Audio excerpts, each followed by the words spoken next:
আসসালামু আলাইকুম এভরিওয়ান, চলে আসলাম আপনাদের মাঝে নতুন আরেকটি ভিডিও শেয়ার করার জন্য। আজকে দেখেন এই যে নুডলস পাক করতেছি। আমার ভাইয়া আমাদের সবার জন্য টাকা পাঠাইছে, মানে আমরা 3 বোন যেহেতু এখানে আছি। 3 বোন বলতে আমার ছোট দেবরের বিয়েতে আমার আব্বু উকিল হয়েছিল, সেই ক্ষেত্রে আমার ছোট যাও আমার ছোট বোন, তার জন্য ভাইয়া আমাদের জন্য 3 বোনের জন্যই টাকা পাঠাইছে।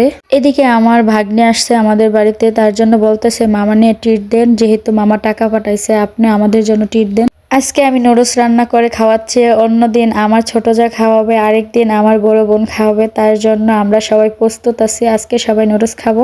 একটা হাদিস শুনেছিলাম যে দুনিয়াতে নাকি ভাই বোনের সম্পর্ক শেষ। এটা সত্যি কি না হাদিসটা জানি না, কিন্তু এই কথাটা শুনলে বুকের ভিতরটা যেন কেঁপে ওঠে। কারণ পৃথিবীতে ভাই বোনের সম্পর্ক হলে সবচেয়ে মধুর সম্পর্ক এবং আত্মার সম্পর্ক। আমরা 3 বোন 1 ভাই। আমার ভাইকে আমরা অনেক ভালোবাসি, যেহেতু আমার একটা ভাই।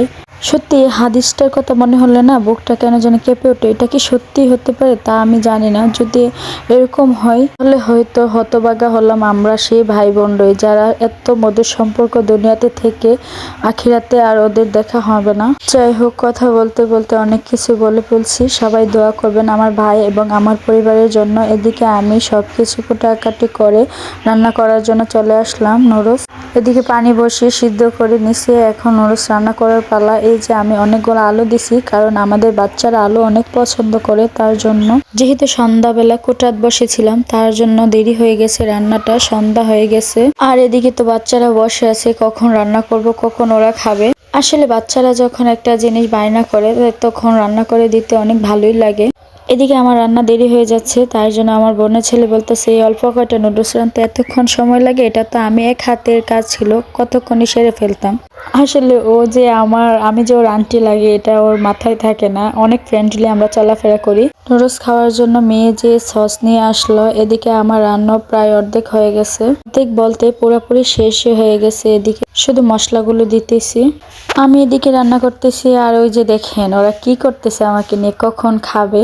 ফাইনালি গাছ আমার নুডলস রান্না শেষ হলো। এখন আমি এটা নিয়ে চলে যাব ঘরেতে।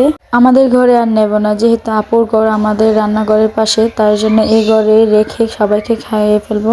বল এনে থুইছি। আর এই যে দেখেন বাচ্চাগুলা কি করতেছে, ওরা কখন খাবে। এখন ওদেরকে দিয়ে দেবো নুডলস গুলো, তারপরে ওরা খেয়ে রিভিউ দেবে যে কেমন হয়েছে। এই যে দেখেন আমার নুডলসের কালার, অবশ্যই কমেন্ট করে জানিয়ে যাবেন কেমন হয়েছে। এদিকে বাচ্চাদেরকে দিয়ে দিছি, আর আমার শ্বশুর শাশুড়ি এবং সবার ঘরের সবাইকে এখন দিয়ে দেওয়ার পালা। ভিডিওটি এখানে শেষ করতে হবে, যেহেতু এখন সবাইকে খাওয়া দাওয়া করাবো। যদি ভিডিওটি ভালো লাগে অবশ্যই চ্যানেলটি সাবস্ক্রাইব করে আমার পাশে থাকবেন। সবাই সুস্থ থাকবেন, ভালো থাকবেন। আল্লাহ হাফেজ।